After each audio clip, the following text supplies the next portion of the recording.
Hello, everyone, and welcome to the Decode Strategy live stream. And today I've got Ruby, who's joining us from Hong Kong. Ruby is the partner at Brandnographer, and I'll be asking Ruby to come and give a proper introduction and explain all about what they are doing at Brandnographer as well.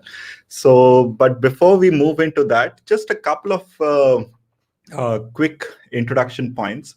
So I want to welcome all of you who are watching live as well as who will be watching the recording to Decode Strategy live stream. It started in a very small way, but over time it has turned into Asia's hottest classroom for marketing professionals, from marketing professionals, and people are loving the kind of lessons that very, very senior experts from the industry, they come and they open up and they share. It's something which is very hard to find in other places, and therefore this is a platform which is making it possible. So thanks to everyone who keeps tuning in and watching and leaving comments and all. So a little bit about Decode Strategy Labs. It's my baby. I started last year, smack in the middle of the pandemic. And there are two sides of the business. On one side, I provide consulting services, and I work with brands directly for marketing and communication related requirements. On the other side, I also, have decided to turn a passion of mine, which was around education and training and giving back to the next generation of marketers. So I have turned it into a part of my business as well. And as a part of that, I provide the strategic marketing course on my website. And as a part of that, I had started off my YouTube channel last year, which is doing really well. And as a part of that as well, you are seeing these live streams where it's not just knowledge from me, but you have really senior experts from the industry sharing their knowledge and experiences as well. And a couple of really big events coming up. We've got Dhiren Amin, who's the CMO of Kraft Heinz Asia. He'll be joining us on the 19th of June, and he'll be talking about building a full marketing mix mindset. And after that, we've got Daisy. Daisy is the executive director at Nielsen IQ Basis, and she'll be talking about how research can increase chances of new product success.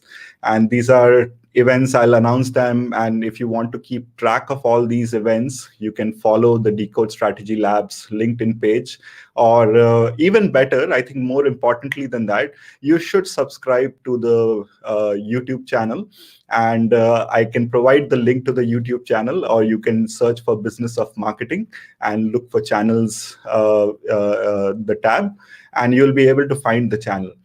And there's a lot of good stuff which is shared. There's a lot of effort which goes in on the part of all the experts who come here and who share and who also want to spread knowledge. So if you enjoy the talk, just take the YouTube link and share it with other people that you think would benefit from this, from the sessions. So talk about it. Send it over WhatsApp, over LinkedIn. Post it on Facebook, wherever you want. But spread the good word, and it would be great if more and more people subscribe to the YouTube channel and benefited from it. And finally, before I move on, if there is a speaker or a topic or a question that you would really want to be covered as a part of this platform that I'm creating, or if you're an expert yourself and you have a point of view that you think deserves to be seen and heard, then do reach out to me. My email ID is hello@decodestrategy.com. So with that short introduction, let me introduce today's speaker, Ruby. Hello. Hi, welcome. Thank you so much for taking the time. Okay, so before you start, Ruby, I just wanted to ask you to do tell us a little more about your background. There's like years and years of experience, but maybe tell us a little more about the professional side as well as the personal side, and all that has gone into the big events that have gone into to kind of get you to this point in life. And then maybe from there we'll move on to the topic for today. Sure. So Thanks for having me again, Renhao. I'm very happy to be here and share, some of the insight or some of the discussion points to everyone else in terms of their what actually the power of community it is, and how it can help to track the brand's growing asset. So I think for a little bit background about myself, I'm the Parter of Brandnographer. I have been in this marketing branding industry and insight industry for over a decade. So right now I'm running a consultancy called Brandnographer. It is a human-centric innovation consultancy. So we are actually powered by our insight and data to create our solution. So this is also one of the key and core offerings for us. So we really value our user-centric and consumer-centric perspective to generate our solution and help brand to get a sustainable business growth on that. Right. Awesome. So let's move on with today's topic, and over to you. I'll be watching you from the audience, so the stage is all yours now. Sure. So shall I get started now, or yeah, let's get started. Yeah. Okay, cool. All right. Thank you. So today I'd like to share a little bit about how to harvesting the power of community and how it can set you up for the sustainable growth. So first of all, I'd like to talk a little bit about the consumer brand relationship. So here is the different landscape of between the old and the new. So when we are starting to talk about the old, which is actually there's limited a source of information, consumers were forced to rely on brands to guide their decision-making process. So brands actually could get away with being disconnected with the consumers, as they were solely focused on sales profits, while consumers were more than happy as they did not seek anything more than product or service that fitted their needs. So this is our old world, but we're talking about the new world, which is a shift in the balance of power between brands and consumers, where we are entering actually a consumer-first landscape in which brands have to make decisions from a user-centric angle. So what does it mean? Consumers' relationship with brands are no longer top-down, but instead actually they are based on a system of shared ideas, values, and mutually beneficial interactions. So when consumers look into the brand to provide added value beyond the pure provision of a good or services, if they do not see the value in an item, they would not pay a premium price for it. So it can be said that consumers have more flexibility in their purchase, and as competition and also choices continue to grow. So the abundance of choices in this market today make it incredibly important to appeal to consumers beyond functional benefits of their product or service. So in fact, it is well documented that people have the tendency to attribute the human traits and also the emotions and a tendency to non-human objects. So this also holds true when it comes to brands. As consumer perceive brands, form emotional attachment with them, and evaluate brands based on their perceived personality. So consumers now treat brands as like a human being and choose whether to engage with them based on perceived personality and ideals. So we're facing why would that happen? And what for this changing consumers landscape? So I would say that first of all, technology definitely has developed to the point where digital marketing has become the norm for the brands, and consumers has been become like overwhelmed by all types of information. So the more information at their fingerprints, many consumers are also have much more get access to much more informed information and more discerning, giving them more confidence, and also less inclined to blindly consume spoon-feed information from brands and companies. This means that they are the new drivers for growth. They now have a bigger say in the way companies will evolve and move forward. So, but although they are now more well-informed than ever before, consumers has become saturated by information. So what is the consequences? The time and attention has become limited resources. And we find ourselves in what some experts call the age of the attention economy. So where the revenue has become linked with the consumer's attention, measured in time spent and clicks. So however, consumers are still very confident that the state of technology lets them stay in control over their relationship with brands. So where a report actually find that very interestingly, there were 52% difference in consumers' perceived control over brand relationship versus what brands estimate consumers' perceived control would be.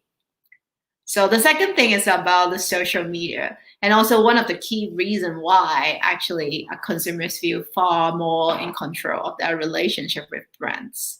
So consumers are now more coordinated, and thanks to the social media, consumers also leverage social media to change across like major organization. So it's not just gradually over time, but almost instantly.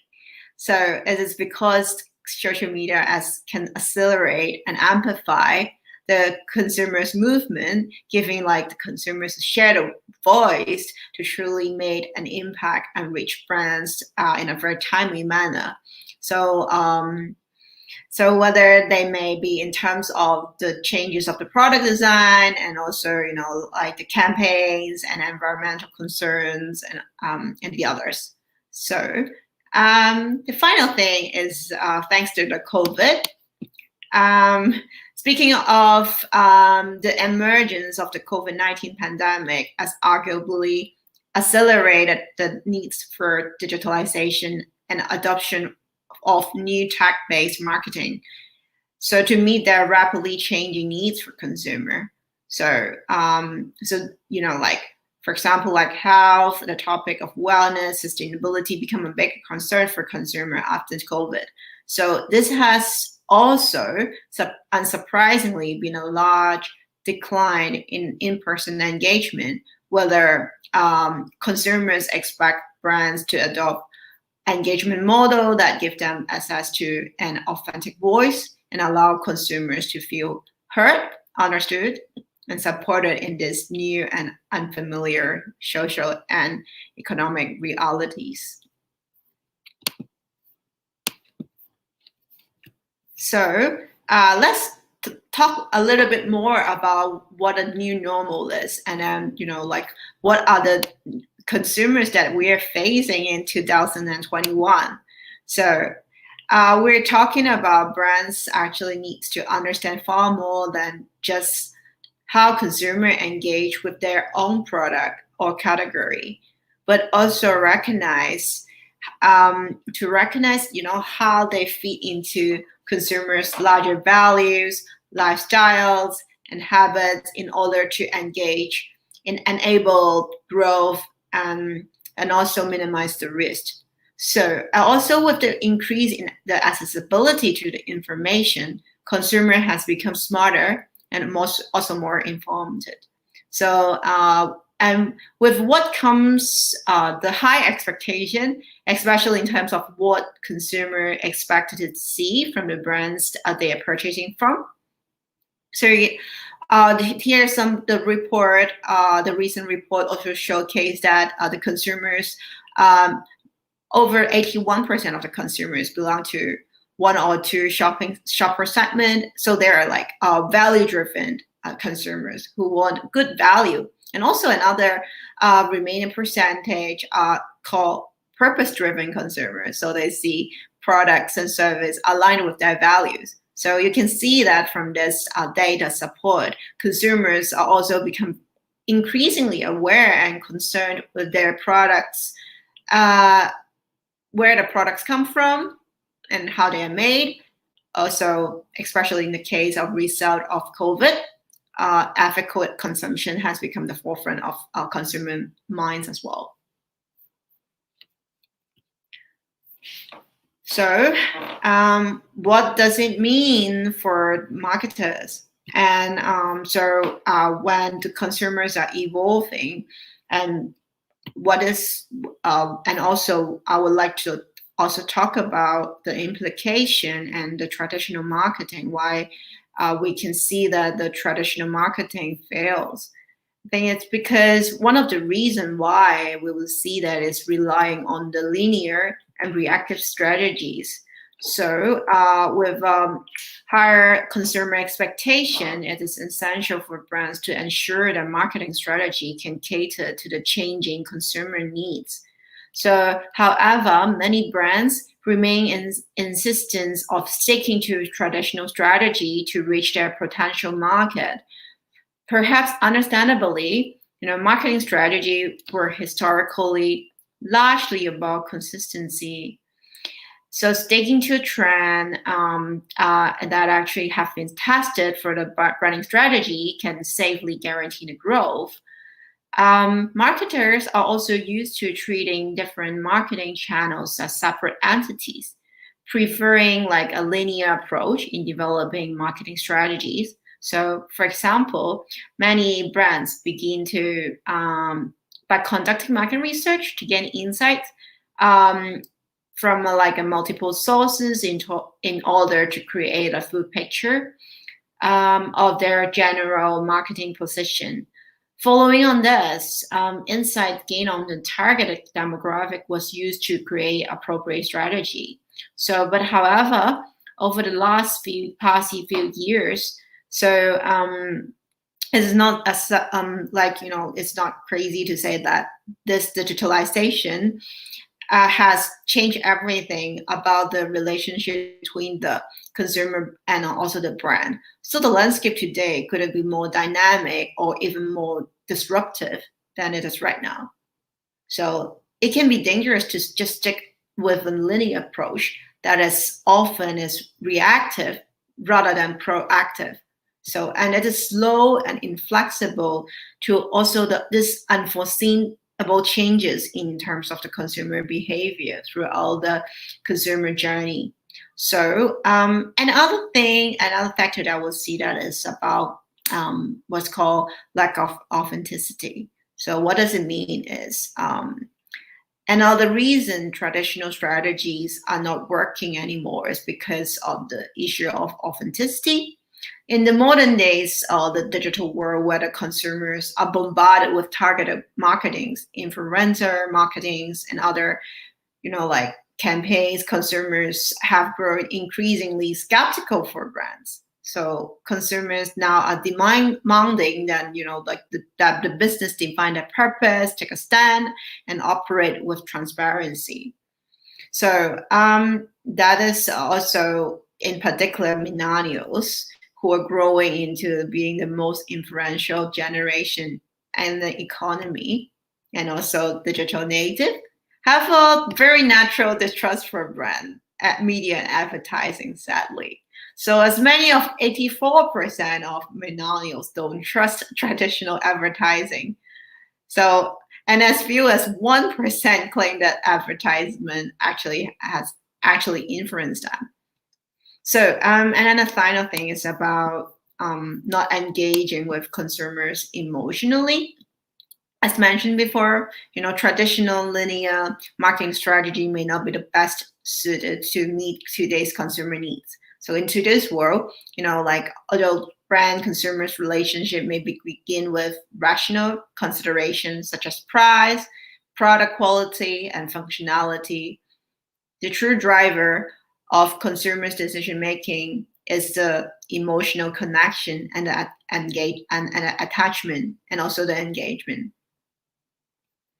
So let's talk about, sharing how we can make things better, right? So where brands can go from here with all the increasing competitive pressure and also the technological impacts. So what can the brands do? And first of all, I think, adopt a very agile and flexible strategy in terms of the brand management has traditionally been associated with carefully constructed experience that emphasize control over how consumers perceive a brand. But as mentioned earlier, today's consumers' landscape is more complex and rapidly changing. So making the concept of controlling goal of the past. So instead, brand has to come with a realization that consumers will influence their brands and accept that they will have to respond in a more agile and flexible manner to ensure that they can meet the changing consumer needs. So the second thing actually is very interesting is about taking the initiative, which what we call accountability, is a term that get thrown around when it comes to brands and consumer expectation this day. So stemming from how consumer question, the real practice of the company they were buying from. So consumers wondered how this company are actively working. And also consumer adopt a sense of responsibility to educate themselves on the brands they give the money to. So holding them accountable to change their practice and use the power to support the change. So as a result, the skepticism and lack of trust in brand has been further amplified. So although the global climate seems not very friendly for the brands and marketers, it is not the end of brand marketing for sure. It's just the beginning of a new era, and brands need to how to regain a trust, and there are lots of opportunity there. So nowadays, consumers have high expectation of brands. Their opinions are visible with social media and all types of digital platform. Social media and the digital environment give a lot of power to consumers in making their opinions visible and generating a shared voice that they can ignite change and also make an impact on brand perception. It is really important for brands to be transparent in their practice and also initiate strategy that can truly make an impact on their target, not only on their targeting consumers, but also in a more bigger target groups. So as mentioned before, consumer has a high expectation. So in order for the brands to connect with the consumers, they must first come to a mutual understanding. Reaching their understanding, however, depends on the brand, how brands listen, and based on their strategy on what consumer wants, and not the brand thinks that they want. So, so this is what we think that what the brands can go from here. And then also, what would be the solution that we will see that, and also the biggest opportunity that we are seeing for this solution. So I will talk about the power of the community, and this is the new way forward that we believe. So what does it mean, and what does the community means? So although communities has been typically created through shared geographical locations, but I think the technology development has completely transformed this concept. While technology is a really helpful enabler for the community development and making connections that become super easy for you, that many are still struggling to seek meaningful connections with peers who have similar interests and values. So, and then why the brands should pay attention or focus on this community. With the changing consumer landscape, one thing that remains constant is the need for brands to be able to meet consumers' needs. So with this loss of trust and increase in consumers' choice and information, it is really important for brands to not lose their ways in their attempt to grow their consumer bases, but instead take a step back and evaluate what the brand means to their core existing group of consumers. So community actually is a concept that allows business to remain constantly engaged with their consumers. And also intends to create a human-like relationship between the brands and the consumers where both parties can form an actual connection with each other. So rather than have just a pure transactional relationship, so consumers are also expecting and demanding more from the brands, as mentioned before. So if a brand wants to maintain a consumer brand relationship, curating and provide value is very important, and they need to leverage the power of the community to better understand the consumer needs and able to quickly adapt to provide what they need. So by doing this, consumers can find themselves a place where they can have more say and more opportunity for discussion, collaboration, and also even engagement to co-create with each other and also the brand. So let's talk share a little bit about how to build the brand community. So community is a very key new approach to brand management. So with brands must adopt continuously to remain vital, then we must encourage the involvement of those who know the best of them and care most about them. So, communities can be product developers, marketers, market makers, content creators, problem solvers, and more. So they are the force that enables an agile brand to grow and according to the circumstances. But what does it mean to manage brand through a community? So to begin with, it should be stated that building a brand community does not exist to serve the needs of the business, while the outcome of a strong brand community lead to KPIs such as increase the sales of revenue. So a brand community should be created with the intention of helping people to meet their needs and listen to their voice, and then creating more meaningful business growth and direction. So also consumers are also very receptive to this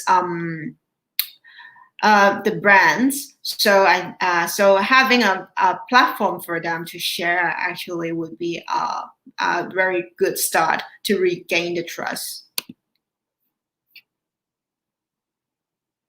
So so there are several key metrics of the brand health that can help to measure how well brands are doing in terms of providing what consumer wants. Measuring brand health can also provide holistic pictures of how potential and existing consumers think of their brands.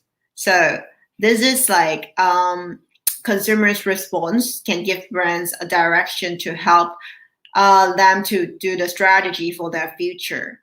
Most importantly is, the insight from this measurement can help a brand monitor and respond to this changing consumer needs in the present. So what would be the key benefit of owning a successful community? I would say that first of all, advocacy is definitely one very important thing, which means that they can have the community members will speak positively about the brand if they have their own say in this community. Also, this is from a consumer side, they happy to share and talk about the brand. They have the ownership and engage. Also, it is extremely important for the brand health, as per word of mouth is one of the proven most effective ways to raise awareness for your business already. Another thing that I can think of is engagement. So, like when we're talking about measuring and increasing engagement, is another key outcome of creating a brand community. So, over 40% of marketers are able to measure repeated consumers and their lifetime value to monitor the success of their community. And also, the ability to increase sales is obviously the direct result of communities. While quarter already measuring community-based purchases. So there's like quite a lot of very interesting implication or evolving trend that we can see that there is the power of communities is growing for brands. So finally, I just want to share like a very quick case study about the Starbucks. So Starbucks had to rebuild its consumers' relationship and show the world that it cares for quality and consistency. So it excuse me. So in the March 2008, the Starbucks ideas rolled out for consumers to exchange ideas with each other and directly with the company. And as part of this, consumers were able to give opinions on everything, such as products, service, layout, advertising, corporate social responsibility, everything. So more than like over 100,000 ideas were shared by over 1 million users on social media. So, and also the page, even for the page views per month, rose to almost 6 million. So I would say that it would be a very key milestone for Starbucks when we look back as to accelerate or lift up their growth already. So this is a very successful case study that we can see that the consumers has a direct link with the Starbucks at their headquarters, and then they can feel that they have been heard, and also that give the consumers around the world the opportunity to connect with all these like-minded communities. And all these great ideas about free Wi-Fi group, about the soil meal group has been popping up. So this creating value through this co-creation very successfully recovered from the financial crisis and also build a vital brand trust. So I think this is that is a very interesting and successful case study that I'd like to share. And I think I'd like to just want to make sure that there is any questions or any things that you guys want to clarify. Okay, so thank you so much, Ruby. That was a fabulous presentation. Just a couple of questions. So anyone who's watching it live, if y'all have any questions, I would encourage you to start, posting them now, and we'll try and take some questions in the end. So thank you so much for that presentation, Ruby. So I have personally been a big believer in the power of community. And I have been following the developments which have been happening. I also follow a lot of creators for personal reasons, and creators are excellent at building fan communities, and artists are excellent at building fan communities. But every time there has been a conversation, and I talk to a lot of marketeers myself, and the conversation goes into community. The impression seems to be that okay, you open a Facebook page, or you open a a Facebook group, or something along those lines, right? And even when sometimes the creation does happen, and there is an intent to build a community, often I've seen that the temptation to start doing a lot of hard sales within that community, and filling that community up with a lot of advertising and a lot of branding and a lot of promotional messages. That seems to be the common temptation that seems to take over, and then the community ends up just being another advertising channel as opposed to being a community. So I just wanted to understand, because you've worked in the space a lot more closely than what I have. Then, from your experience, what is it that brands are getting wrong? Like, what's the big problem when it comes to brands? Like individuals, they seem to do it really well, but when it comes to brands, they tend to make a lot of mistakes when it comes to community. So, what is it that why do brands keep getting it wrong, and what are the some things that they should absolutely keep in mind if they want to build a community which actually ends up helping them? Yeah, thank you for the question, Rahul. I think you have definitely spot on to the problems and the challenges. I would say that to make sure the community is insightful and also that actually is also impactful to the brand eventually. So we're talking about creating a community or creating a community. Actually, what we're focused on or what our vision is having a sustainable growth. So what does it mean is, engaging your core group of consumers through this brand communities.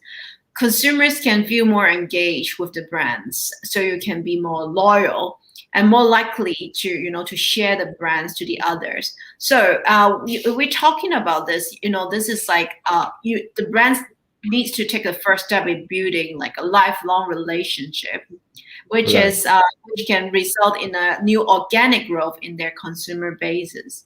So so actually this is a sustainable growth strategy that can help the brand to set up for long-term success. So I think the mindset that actually we need to keep sharing, or they need to also keep injecting is we need to see that how sustainable that this community or the benefit that it can bring, instead of like just treating us like a like a transactional or even like a one-time campaign thing.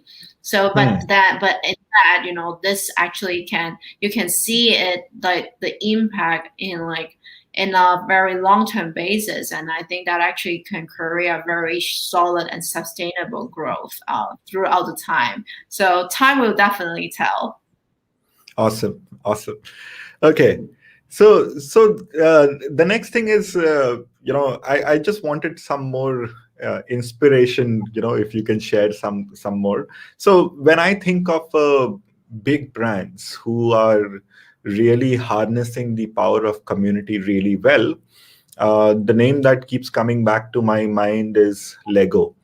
And Lego has a very, very active global community of fans. They absolutely love the brand.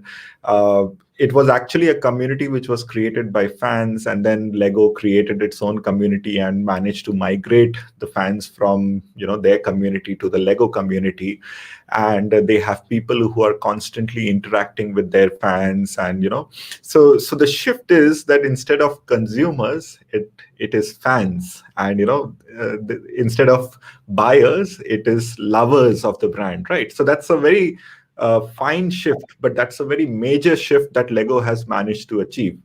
And to the extent that they are co-creators now, they are co-owners now, and if there are ideas from the community which someone has submitted, and and it gets liked by enough number of people in the community, then Lego does bring that product to life and shares a royalty with the the person who came up with that idea. So this is an example which I often tend to use when I'm talking to clients and I'm trying to explain that how you can do a community well. And this is a active community right now, and anyone can go and check it out. I wanted to understand from your perspective, because you've worked with a lot of different brands and you've also seen, because you are in this space, is there any kind of examples where brands currently are managing and running a community really well? And what is it that they are doing? Or, or even if you have some examples from China, which probably brands around the world could learn from, if you can elaborate a little more about one or two more examples that come to your mind. Sure. So I think I can share some of the experience that we have worked with. For example, like HSBC Hong Kong. So Right. we have like a project for covering in Hong Kong and Singapore market for the HSBC Jade segment. So I think they really value the user, the voice of their consumers. So actually we have managed to create like a community for over a week to listen their insight, and also what actually can make it for the further improvement. So I think that's actually is a really good first step of building the relationship, and then Right. making the relationship and then all these community members can feel that oh, actually my voice has been heard, and then you Right. can put my comments or all my ideas into like some of your co-creations, and for my future product and service. So I think that actually is a really great ideas to do Right. these communities. Awesome. Awesome. Okay, so we'll take one question from the audience, and we have Manav who's posted this question. I think you somewhere mentioned traditional marketing is failing. Isn't that a sweeping statement to make, especially with the avenues and channels of conventional marketing not being available for use right now? Should we wait a bit more to know for sure? This is obviously a subjective point of view, but maybe if you can explain a little more, what exactly do you mean when you say that traditional marketing is failing? And Yeah, of course. I'm not. I like to just thank you for the question, but I like to just illustrate more a little bit what I'm saying about. Of course, not every traditional yeah, marketing like strategy are failing. I don't think that actually that's something that actually we're working and is working well. But what I'm yeah, saying is more about the mindset that we're talking about. This is like a linear approach that right, we are seeing from the previous, and then the changing consumers, and then also the landscape, we couldn't use like the mindset of having like a linear approach. So right, or aka like a reactive approach. So right, we actually need to also think about more how to make it as a more proactive approach. I think that's right, actually what I'm trying to say. I'm not saying that oh, we shouldn't do the traditional marketing. I'm not saying this. So, but I yeah. think it's good for you to to bring this question up to clarify. Thank you very much. Awesome. So this has been great. Absolutely fabulous having you on the live stream, and thank you so much for taking the time. I understand you were extremely busy and you were not well in the last couple of weeks, but still you managed to make it. So a big, big, big thank you from my side and also from the viewers of Decode Strategy live stream. So on that note, any last words, any last piece of advice that you have? I think, yeah, thank you very much for having me, Rahal. And I mean, I'm very happy to be here and then to share some of the ideas that at all discussion point for every one of us. So I think the last word I would like to say is, I think definitely some of the new ideas has been generated or being challenged. So I think how to embrace the new market landscape, and then how to ride on the opportunities is something that actually is the reason why I like to share here, or even for like to having like a more open-minded mindset to embrace new things is also always my motto, to learn and then to keep learning. So yeah, that's so I think again, thank you very much, and I will just keep watching your channel as well. Thank you so much. And thanks to all the audience for tuning in, those who are watching it live and whoever is watching it later. Thanks to you as well. Do subscribe to the YouTube channel and do follow the Decode Strategy Labs page on LinkedIn to stay updated with all future events. So on that note, thanks a ton and have a good weekend.